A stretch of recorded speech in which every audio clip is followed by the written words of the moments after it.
beloved Boss Mike Cervera.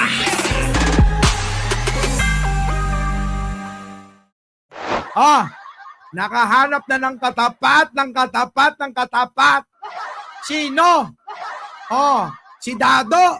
Pero bago yan, pagbigyan ko muna yung aking kaibigan, mga kababayan. Si Dado, naku, lalamon yung Jenny Ramos. Hindi natin ka-level yun, mga kababayan. Hanggang talampakan ko lang yun. Yung ulo, utak nun.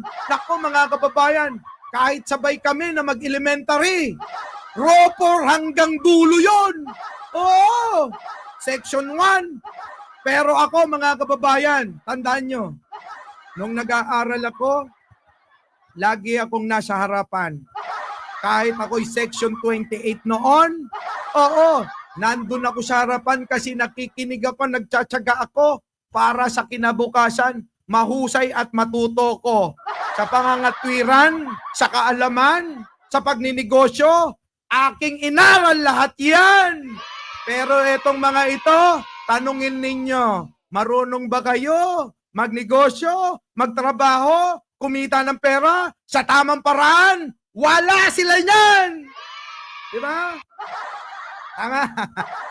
DDS, puta, puro bayaran. Huwag niyong ibintang sa aming mga nagmamalasakit dito sa bayan na to, na aming sinilangan.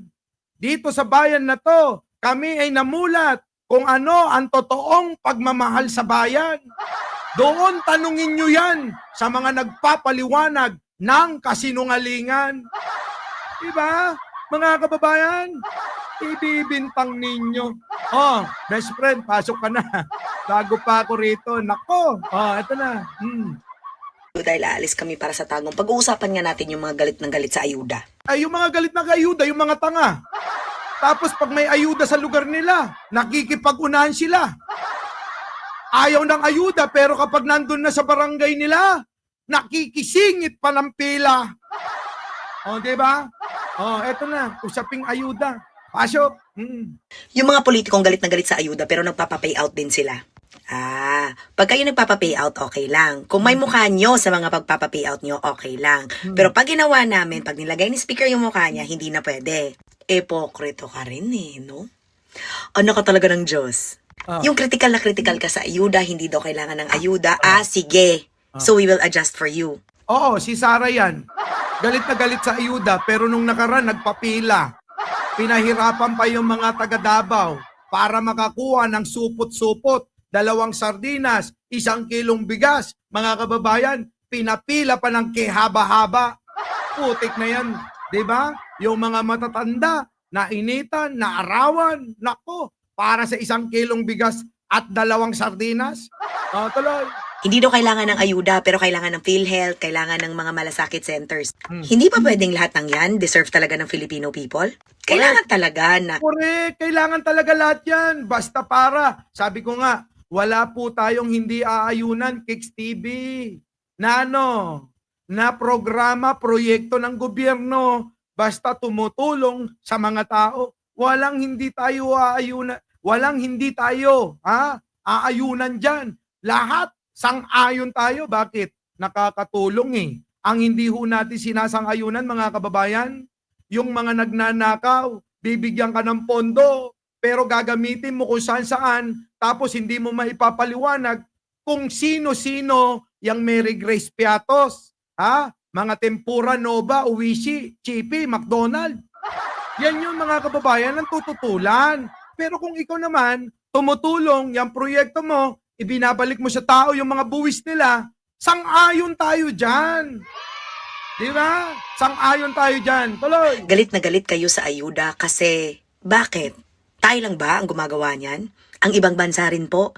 Ibang bansa na mas mayayaman pa nga sa atin. Tama, lahat po halos ng mga bansa nagbibigay niyan. Bakit alam nyo, mga kababayan? Karamihan dyan, hinango nila sa programa ng mga mayayamang bansa. Kita nyo, mga kababayan? Hinango nila para makatulong nga naman. Palibasa, hindi ginawa ni Digong yan. Tama? Dahil hindi nagawa ni Digong, kaya ngayon nagmamaktol yung mga yan. Nagmamaktol sila dahil hindi nila kaya, hindi nila naisip yung tumulong sa mamamayan. Ano ang naisip nila? Ang naisip lang nila ay magnakaw ng pera. Ano? Oh, tuloy. Nagbibigay din ng ayuda sa mga tao nila. Hmm. Yan ang pag-uusapan natin, ang paunti-unti.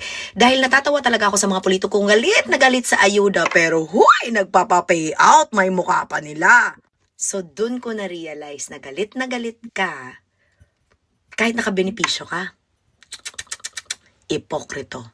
Kasi yung mga galit na galit sa ayuda, pagdating sa normal na tao, dalawang lang yan. Hindi mo siya kailangan o hindi ka nakatanggap, pero gusto mo.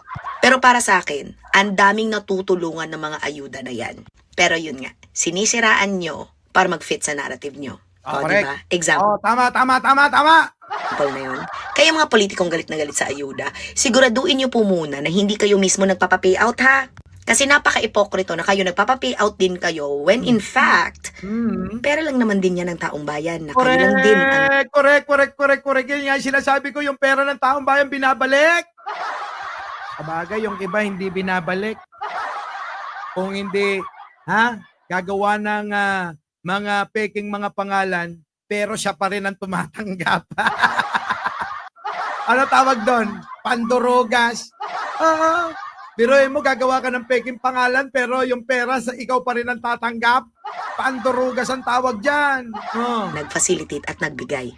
At uulitin ko, napaka-ipokrito kung nakabenepisyo din naman kayo dahil nagpapa-payout din kayo. Correct. Kaya dapat, ang pwede lang magalit sa ayuda yung hindi nagpapa-payout.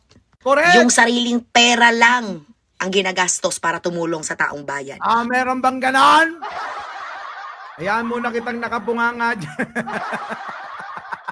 Hayaan mo na, Ethylene, mag-iyakan yung mga yan. Basahin mo kung ano mga sinasabi, walang argumento yung mga yan.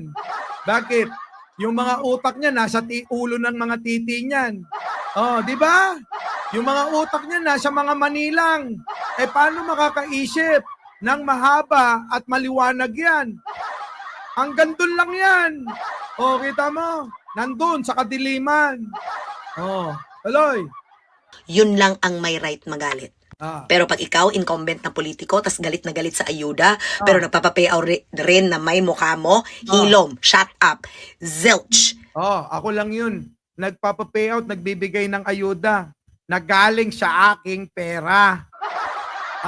Hindi ako politiko, pero mahal ko, yung aking kakayanan bilang Pilipino para makatulong sa ilan, ginagawa ko ng voluntaryo. Yung mga politiko, anong ginagawa? Biruin ninyo mga kababayan, nandun mga kababayan, kinukurakot ang kwarta. Please, say nothing. Kasi bumabalik yan sa'yo. Correct. Back to you. Yan. Yan sinasabi ko sa inyo. So, eto na mga kababayan.